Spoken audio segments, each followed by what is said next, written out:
है अगले 25 वर्षों में भारत को एक डेवलप्ड इंडिया बनाने के लिए, और उसके लिए हर भारतीय की भागीदारी चाहिए।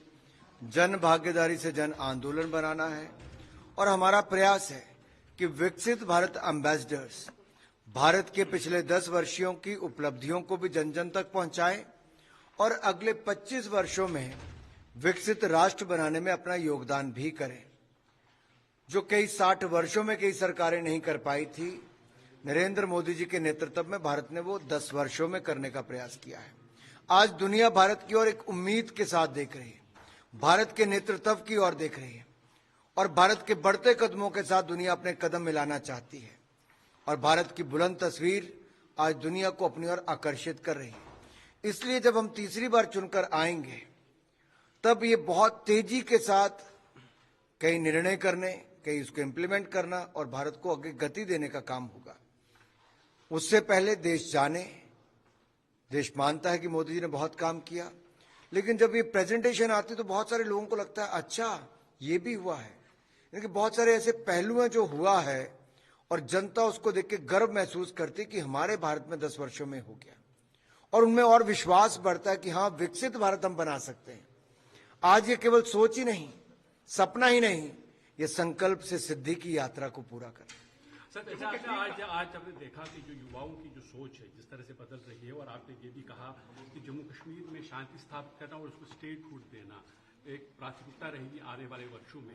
तो क्या कोई ऐसी डेडलाइन हम कह सकते हैं कि कब तक यहाँ स्टेटहुड होगा, और यहाँ असेंबली इलेक्शन जो लगातार डिमांड हो रही है वो कब होगी? शांति के लिए तो लगातार मोदी सरकार ने प्रयास किए हैं, और लगातार आतंकवादी घटनाएं कम हुई हैं। कश्मीर में खुशहाली, संपन्नता, समृद्धि ये केवल इसलिए आई क्योंकि यहां पर लगातार 370-35 को हटाने के बाद उद्योग को बढ़ावा देने के प्रयास किए गए, टूरिज्म को बल दिया गया, रिकॉर्ड 2 करोड़ से ज्यादा टूरिस्ट यहां पर आए, आज निवेश के नए रिकॉर्ड बनने यहां पर जा रहा है। मैं केवल इतना कहना चाहता हूं, शांति हम लगातार बनाए रखना चाहते हैं, और स्टेटहुड की बात इसलिए क्योंकि लोकतंत्र में भारतीय जनता पार्टी का विश्वास है। यहां पर पंच से लेकर सरपंच तक चुनने का काम भी हमारे समय हुआ, तो डीडीसी के चुनाव भी हमने ही करवाए, और अब विधानसभा के चुनाव करवा के भी यहां पर अपनी विधानसभा, अपने विधायक और अपनी सरकार अगले 8-9 महीनों के अंदर बनकर तैयार हो जाएगा। जम्मू कश्मीर का फ्यूचर अगले 5 साल में कैसा होगा अगर भारतीय जनता पार्टी फिर दोबारा? अगर आप मेरी नजरों से और भारतीय जनता पार्टी की नजर से देखेंगे तो हम तो जम्मू कश्मीर को उन ऊंचाइयों पर देखना चाहते हैं जो हक 3 परिवारों ने 70 सालों तक छीन के रखा, अब उसको ब्याज समेत देना हुआ चाहते हैं। सर, गृह मंत्री अमित शाह का जो आज बयान आया आसपा को लेकर, एक जम्मू कश्मीर के अंदर सियासी भूचाल सा आ गया है। उमर अब्दुल्ला ने भी उस पर टिप्पणी कहा है। उन्होंने कहा कि अगर इतना सब कुछ शांति यहाँ पर आपको नजर आ रही है तो आप आसपा हटा क्यों नहीं देते हैं? तंज कसते हुए उन्होंने, देखिए, इन 3 परिवारों को विश्वास ही नहीं होता था कि जम्मू कश्मीर में शांति भी हो सकती है। आप याद करो, धारा 370-35 से जब हटी तो मुफ्ती जी के, महबूबा जी के, उमर अब्दुल्ला जी के, फारूक अब्दुल्ला जी, इन सबके बयान निकालिए। ये लोग कहते थे लाखों लोग मर जाएंगे, हाहाकार मच जाएगी, कश्मीर खत्म हो जाएगा। ये लोग सब झूठे निकले, इनकी घोषणाएं झूठी पड़ गई। ये लोग कभी कश्मीर में शांति चाहते ही नहीं थे। ये कश्मीर के अलगाववाद, आतंकवाद के साए में अपनी राजनीतिक रोटियां सेकते थे। ये जमीनों पर कब्जे करते थे, भ्रष्टाचार करते थे। गंभीर आरोप लगा रहा हूं और सबूत हैं इसके सबके। इन्होंने अपने राजनीतिक फायदे के लिए क्या क्या नहीं किया।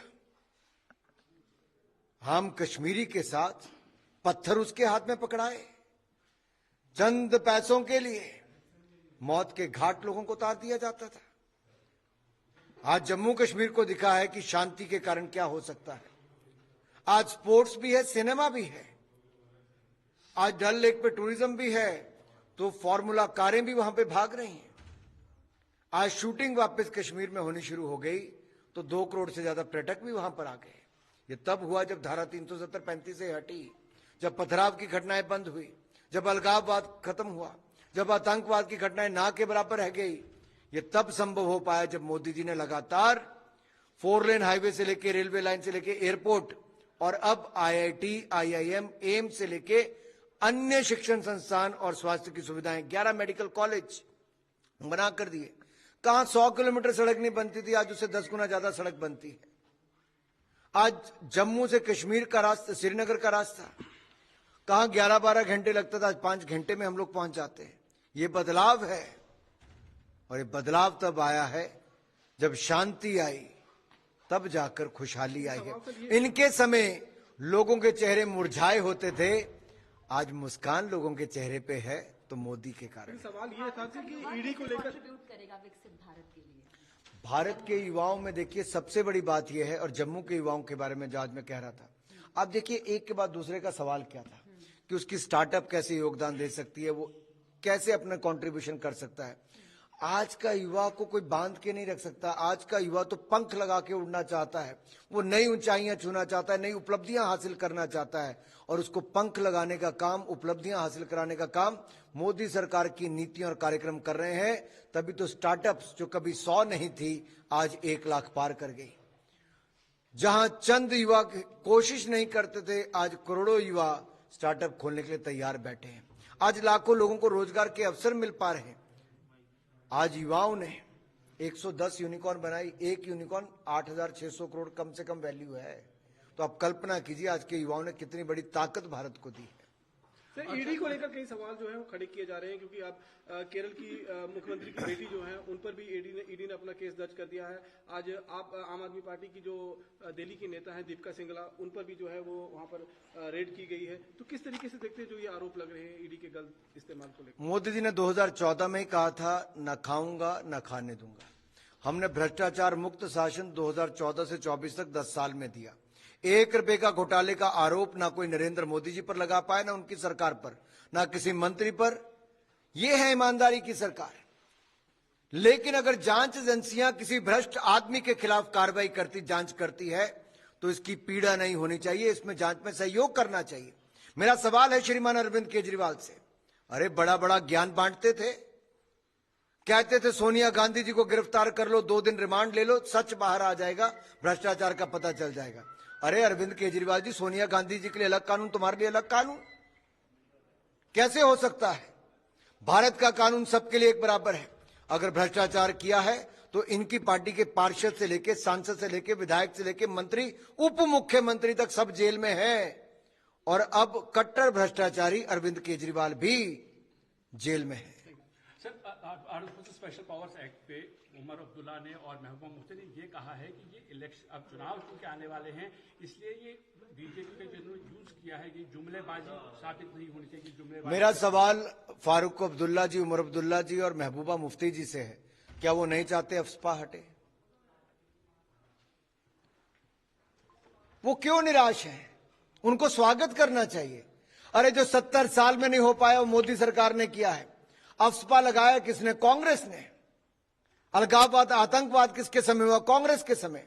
धारा 370-35 से कौन लाए? कांग्रेस लाई। 370-35 से मुक्ति किसने दिलाई? भाजपा ने। शांति कौन लाया? भाजपा। आतंकवाद से किससे मुक्ति दिलाई? भाजपा ने। और अब अफस्पा भी हटाएगी तो भाजपा ही। Thank you.